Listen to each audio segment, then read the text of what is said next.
You're listening to the Nap Time Podcast. Take this journey back with your host Todd Napper as he looks back on his life and takes a deep dive in history as well.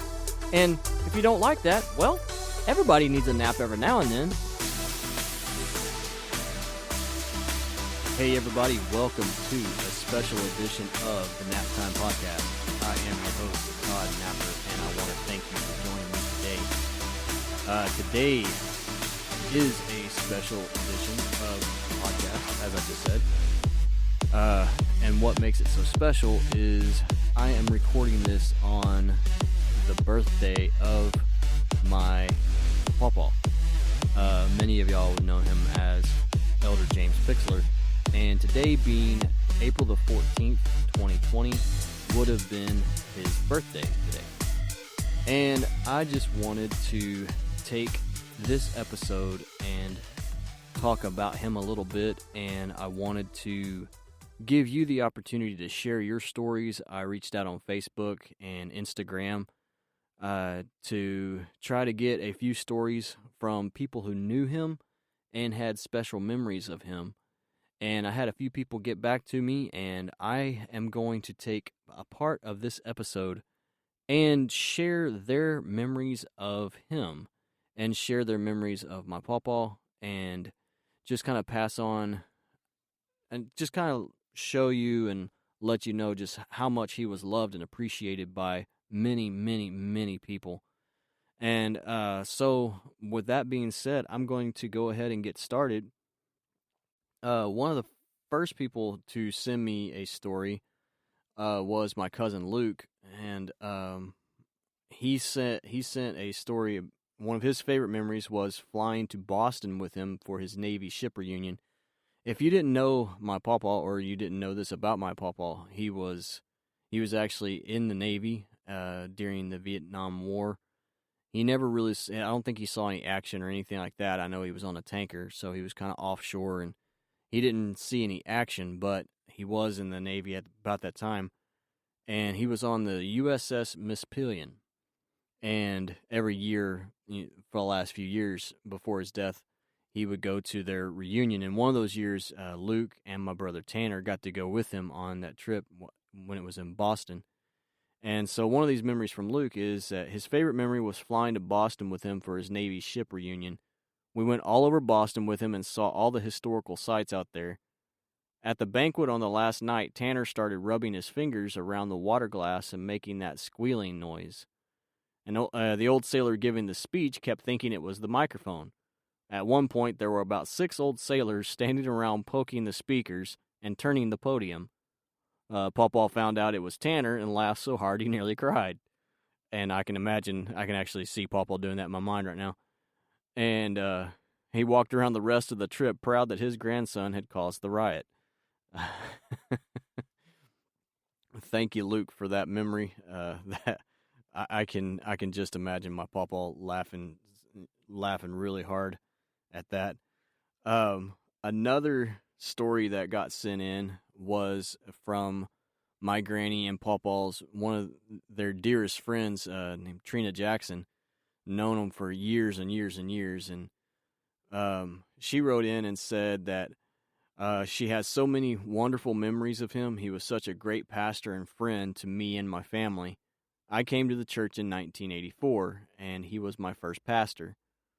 I'll never forget having church on a Friday night, and there was a bad storm outside.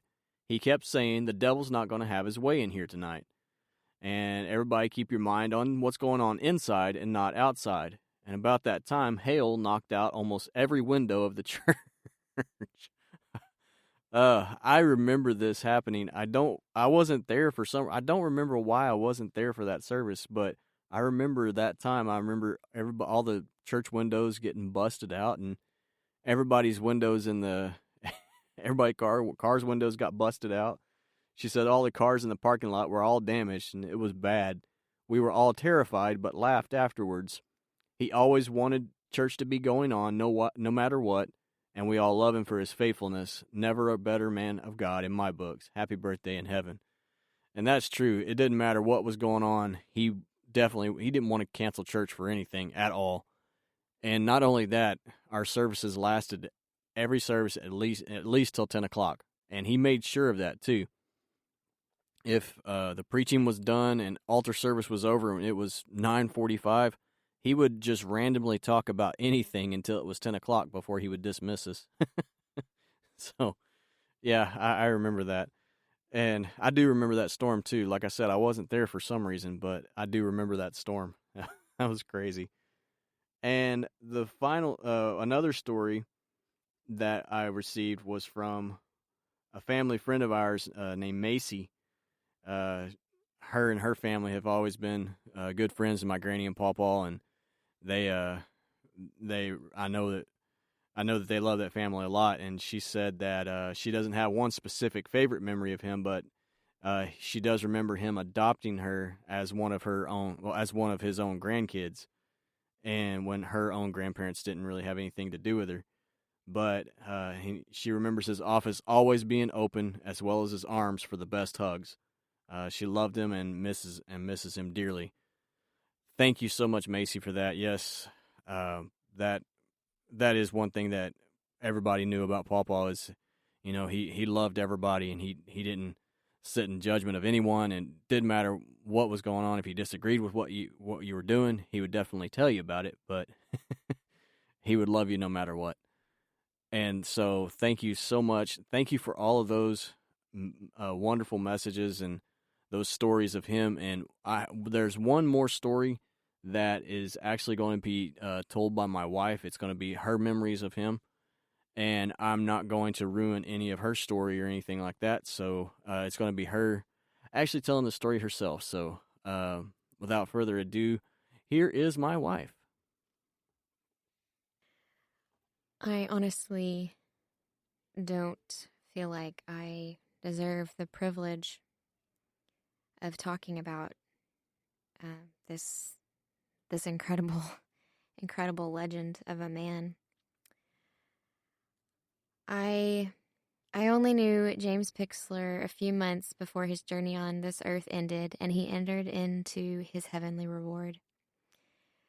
But it was just as important to me to name my son after him as it was that I name him after my own biological grandfather.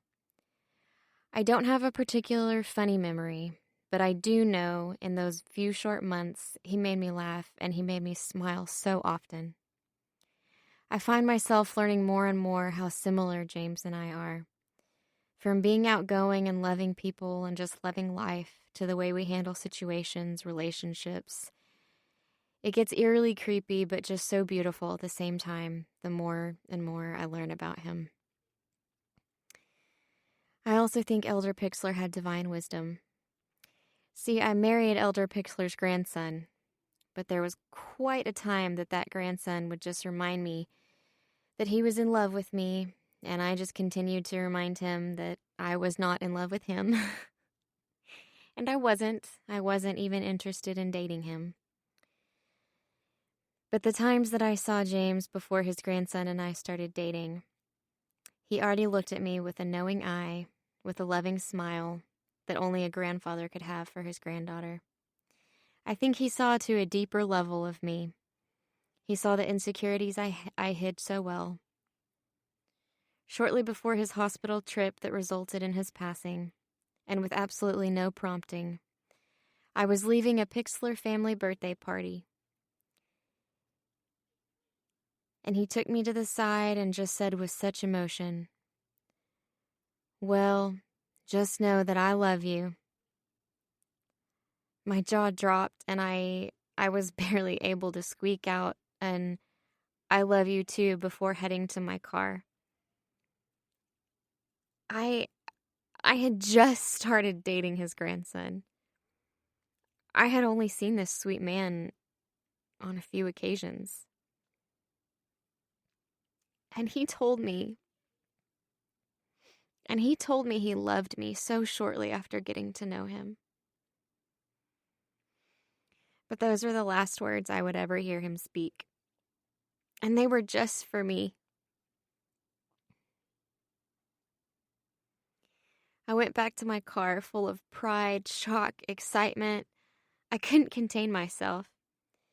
This man I held so much respect for had just uttered words I desperately needed to hear. He saw into my heart, and he saw the questions that I'd ask myself. Am I really loved by anyone? Does anybody really want me around? Those questions, those insecurities. Over the past few years, the Lord has really helped me break free of those, but I think a lot of it started with that night. I can choose to be bitter that God didn't give me more time with this amazing man. But instead, I'll be grateful for the short time I did have and the blessing of marrying into his family. Wow. Okay. Thank you so much, babe, for sharing that with me. A lot of that was, well, some of that was actually some news to me.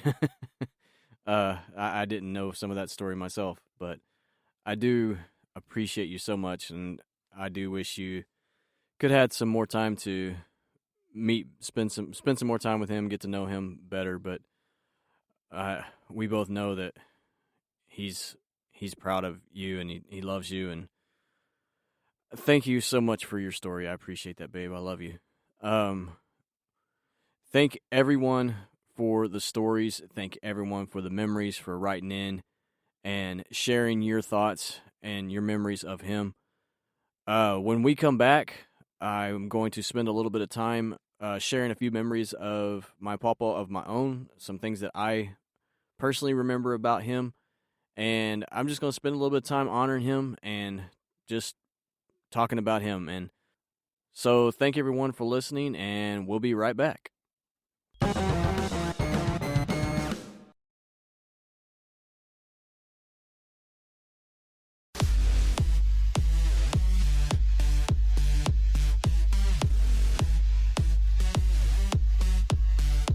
All right, welcome back to the show. I appreciate y'all being here and taking part in this very special edition of the Naptime Podcast. I'm going to take a few minutes now and tell a few stories of my own that I remember of my pawpaw, and just kind of reminisce a little bit about him, and kind of go down memory lane a little bit. And you can I just come along with me as I remember my pawpaw, and I remember just different things and different stories that people have told me about him, and things that I've experienced myself. I'm trying to really think of where to start. I probably should have taken some notes and just kind of went through some things that I wanted to talk about, and I know that I'm going to forget so many stories and so many things about him that I could have said, should have said, want to say, but just one of the things that I remember about him, and a few of the stories that I remember about him, was at a very young age. I was the first grandchild, and I was the only grandchild for almost 6 years of my life. So I was pretty spoiled, could say. And for the first few years of my life, we had actually lived in Ohio through the first 5 or 6 years of my life. And so we started out here in Texas, and then we moved to Ohio for a while, and then moved back.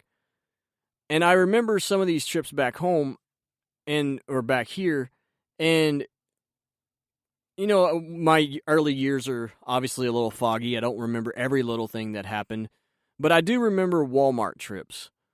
We used to take, every time that I would come over to Granny and Pawpaw's house, this was a definite perk of being the only grandchild. Every time that I would come visit Granny and Pawpaw, we would go to Walmart. And when we went to Walmart, I got to pick out a toy. And I got to pick out a toy, and they would buy